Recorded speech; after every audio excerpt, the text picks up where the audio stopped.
Hi, hello, and welcome to this week's episode of Stock Spotlight. Unfortunately, Higo can't be here today, so you'll just have to be entertained by me and Paul.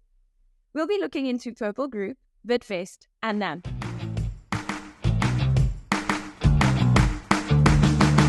So Purple Group, with a group headline loss per share of 2.05 compared to headlines earnings per share of 1.12, that's quite a drop. Paul, what do you think?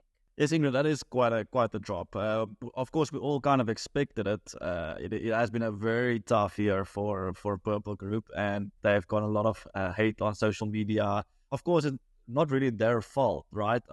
They did what they could. It's still the same platform as it was a year ago, but the trading volumes has decreased significantly from the COVID times, as well as we are in a recession at the moment. So even if everyone was still at their home, they would trade less because there's less disposable income, higher inflation, whatever.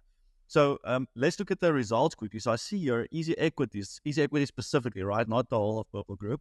Registered clients increased by 18% to 2.06 million, but the active clients also increased to 897,000 people. So in other words, less than half of the registered users are not active. They are either it's a dormant account or it's someone who deposited way back when and now they haven't traded for the last year or whatever. So EasyEquities only has, let's say, 900,000 clients trade actively, whatever that means, trading on the platform. And the platform assets increased by 25.3%. So that's either new money coming in or a combination of new money coming in and then the existing money that's already on the platform just increasing in price. So it's like prices just going up of the shares.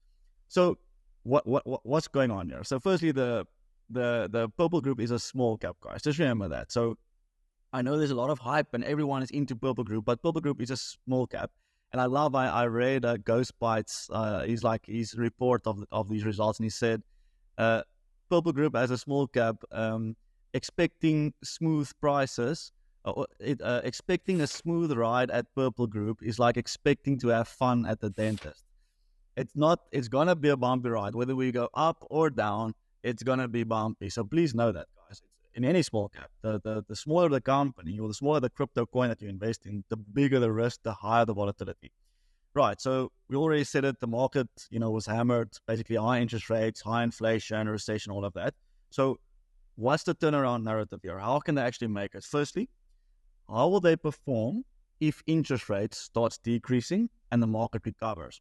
Will these 900,000 people actually actively start buying and selling again, which means commission for EasyEquities, which means profits? That's the first question. I don't think that's going to happen, but maybe I'll happy to be proven wrong. And the second one, and this is in my opinion by far the biggest consideration, is how successful will they operate in the Philippines? Because the Philippines have many people, and they only started now integrating there. So if there's adoption and people actually actively trade in the Philippines, then it will make a difference. But yeah, once again, we cannot guarantee that at all. We have actually no idea whether that's going to be successful or not. And maybe, Jante, one last thing, you can just maybe put up the graph of the last year to date on the screen. It's down 64.5%. Now, I mean, I have a beautiful girlfriend, Ingrid. I know what pretty looks like, and this is not it. This is as ugly as it gets. Can it turn around? I don't know. I don't think I'll invest. I think it can go down way more, unless we are pleasantly surprised, which I'm happy to be proven wrong this time. But no, I don't think. I won't be surprised if the stock goes to like 40 cents in a year or something like that. Okay, yes. I mean, it's quite interesting to look at those numbers, seeing that only half of the clients are actually active users. That is quite a red flag. So let's keep our eye on this company. Second, a company that actually got a lot of us chatting is Bidvest, who sent out an update on the group's performance during the first 4 months of the financial year, and it ended on the 31st of October. The group performance was muted during the first 4 months of the financial year. Whilst the expected slowdown was signaled previously, the actual volume and margin drop, particularly in the consumer-facing activities, was greater than anticipated. Paul, please tell me you have some interesting insights on this stock. Ingrid, once again, when a trading update comes out or is released and they use words like performance was muted and our difficulties was greater than anticipated, then you must know what they actually said is stuff hit the fan. Like die bolle het nou gekom, soos hulle sê in Afrikaans. Terrible trading update. And of course, Bidvest is a great company. So no hate towards the company. I love the company. And what I like about it is it's kind of a great proxy for South Africa's economy because they have legs in various segments of the economy, like across services, freight, consumer and commercial products, and financial services like Bidvest Bank, automotive sector. So they have a finger in quite a few pies. So if they as a whole, if this company struggles, you can almost see it like the South African economy struggling and vice versa. And looking at the share price graph, Jonte, once again, how do you know that a market hated a trading update? Is look at that share price. Like it's up, and then down. So yes, now the market reacted as one would actually expect. So it's down the sheet 10%. It was down 10% on the day, but it's still up 13% for the year. So if you're still up 13% for the year, given this kind of trading update, I mean, that's not bad at all. But yeah, let's see where this one goes. Bidvest is definitely a company that has an influence in the whole of South Africa. So I am also keenly keeping my eye on this company. Another company that you actually utilize without knowing it is Nampak. Nampak had a headline loss of 470 Rand per share compared to the headline earnings per share of 76 Rand in the financial year of 2022. The following factors impacted the 2023 financial results, and that's the higher impairment losses of 2.8 billion Rand recognized for the year compared to 512 million Rand in financial year of 2022. The higher forex losses of 1.2 billion incurred in the year, primarily attributed to operations in Nigeria. And then the higher net finance costs of 1.2 billion, which increased from 586 million in the financial year of 2022. Paul, please give us some light on this stock. Yes, Nampak. Ouch. If you go from earnings per share of 76 Rand to a loss per share of 470 odd, that is terrible. So Nampak, guys, it's there's some guys who lost a lot of money on this one in the last couple of years. Nampak does packaging. For those of you who don't know, Nampak packaging. Actually used to be one of the biggest, if not the biggest, packaging company in South Africa way back when. But yes, so the big, once again, when stuff hit the fan was about 10 years ago. What they did was, like ShopRite, actually, they went into Africa. Said, let's expand into Africa. And yes, let's just say it didn't go their way. And even a company like ShopRite, which is, in my opinion, one of the best companies that we've ever had in South Africa, couldn't make it work in Africa. It's not easy to do business. So that was definitely the wrong move for them. And ever since, it's been kind of a struggle. So a few months ago, the company's under massive pressure, couldn't get the money out of the African countries, as we discussed before on this channel, like with MTN and Vodacom and all these countries, companies operating in Africa. It's sometimes difficult to get the money out back to the mothership in South Africa. And also the currency's weakened, so that also sucks. And so they raised more debt to make more acquisitions and to service to make acquisitions, and they tried to sell some of the businesses. They also did a rights issue. Now, you guys, most of you guys are watching the video, I would assume the viewers are Purple or were Purple Group holders in the past. Now, Purple Group also did a rights issue recently. And when a company does a rights issue, that's 9 times out of 10 a kind of a red flag.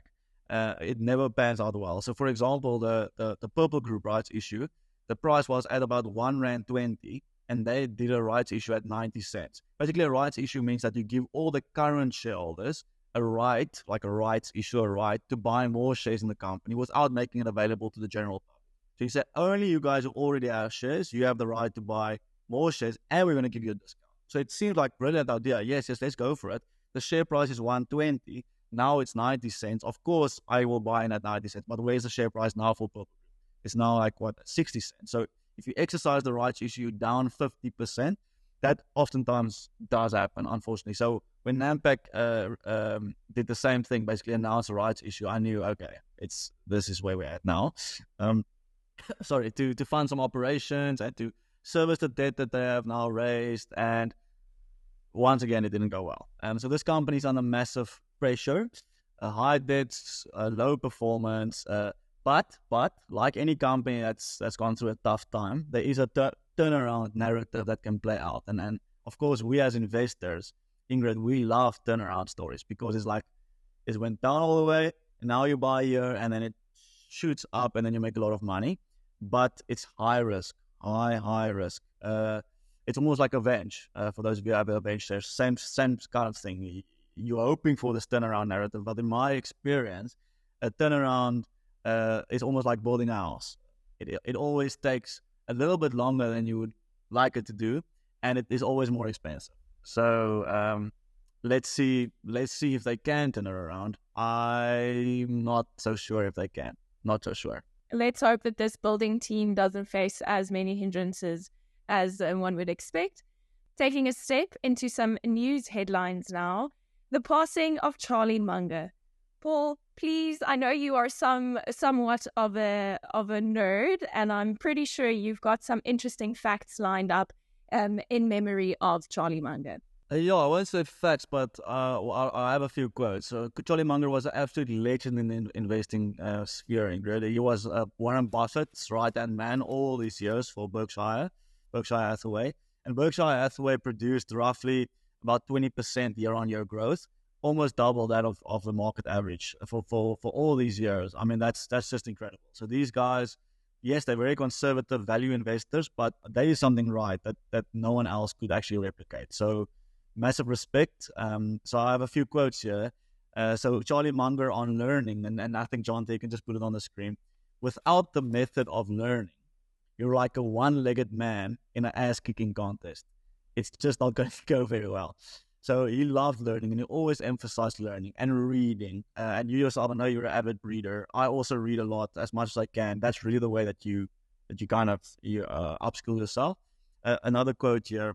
In my whole life, I have known no wise people who didn't read all the time. None. Zero.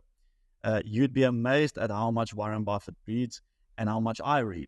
And my children laugh at me, he says. They think I'm a book with a couple of legs sticking out. And then lastly, maybe on keeping it simple, which is also a personal philosophy of mine, he says, and I love this as well, owning up to your own mistakes. I rub my own nose into my own mistakes. I tried to keep it simple and as fundamental as I can. And I love that. So Charlie Munger, 99 years and 11 months, Ingrid. 1 month short of the century. But what an innings. And I hope Warren Buffett can steer the ship forward as he's done all these years. So, yeah, massive respect from the investment community. May he rest in peace. And that's a wrap. Thank you. Bye.